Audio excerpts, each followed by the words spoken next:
recently I come to realize that a lot of people nowadays are struggling with exercise selection, picking the right exercise at the right time for the right muscle groups. And to be honest, nowadays it's actually got pretty overcomplicated. Exercise selection is important to make progress in the gym, and having a structured workout plan, obviously knowing what you're doing, training the right muscle with the right exercise, all those things actually matter at the end of the day. But like I said before, a lot of people nowadays make it more complicated than it is. There's nowadays a debate over what is optimal and what is not. And in my opinion, the only thing that actually matters when it comes to exercise selection are, does the exercise actually train the target muscle group? And B, do you enjoy it? C, can you do it safely? Anything else doesn't really matter. For example, I like to do bench press. Or at least I used to do it a lot. And I always got like low-key criticized for doing a compound lift for my chest, even though machine press would be better or air fly or something like that. But to be honest, I just enjoy the bench press, and therefore I trained hard and intense and got stronger and my chest grew. And that is the one component a lot of people overlook.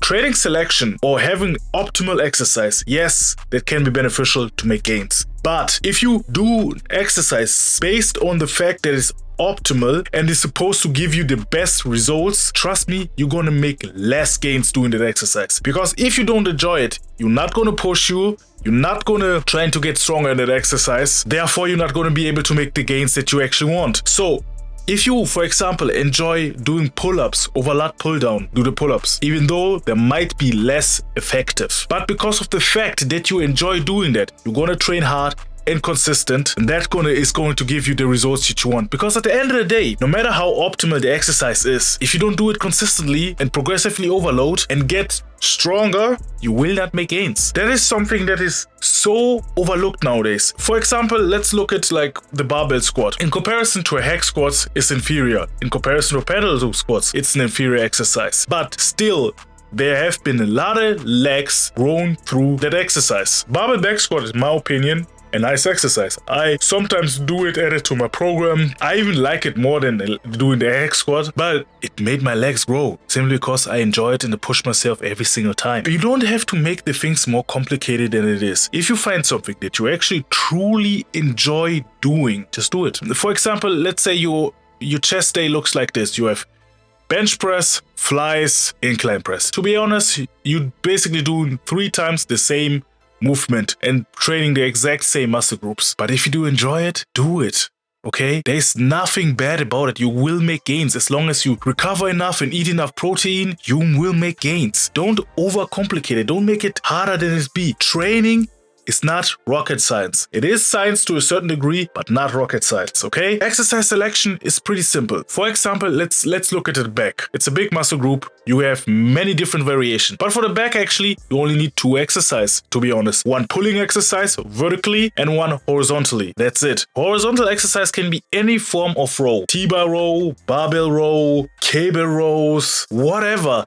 And for the vertical pull, pull-ups or lat pull-down with any different type of attachment. Obviously, you can target certain muscle groups a little bit more with different exercise or arm placement. But at the end of the day, this is not going to be the icing on the cake. It's not going to make the difference between having a thick wide back and not having it. As long as you push yourself enough and you have a combination of a vertical pull and then a horizontal pull, you're gonna make the gains. But if you have like the most optimal exercise that promise you the most scientific optimal gains, and you don't push yourself enough and you don't train hard and you don't train consistent, you're not gonna make gains at all, not even a little bit. If you start training and looking for shortcuts already at the beginning, trust me, you're cooked. You're not gonna make the results, because at the end of the day, training is a grind. It's day in, day out. And you gotta push yourself. It's not get easier, you just slightly get better, and that's it. So next time you're in the gym and you're thinking about, okay, what is the perfect exercise? Just ask yourself, okay,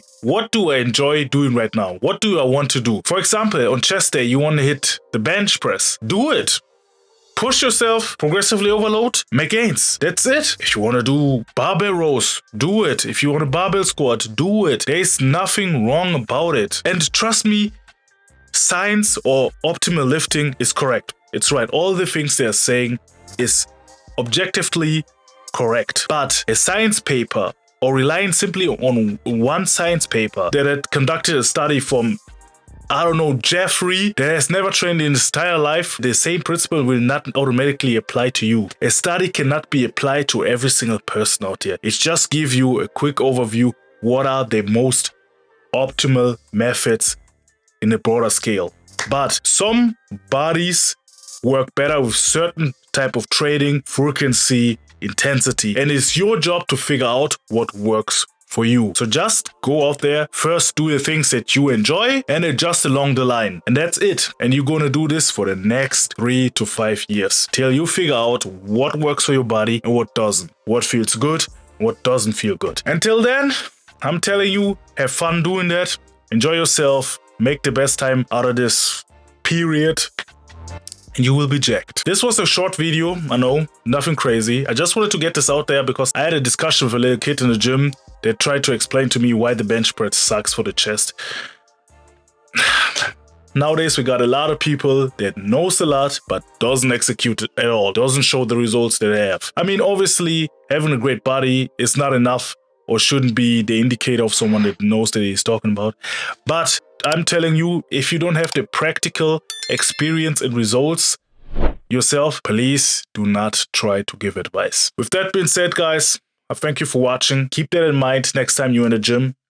Go hard, train hard, and be jacked. Make sure to watch my last video, follow me on Instagram, and I'll see you in the next video.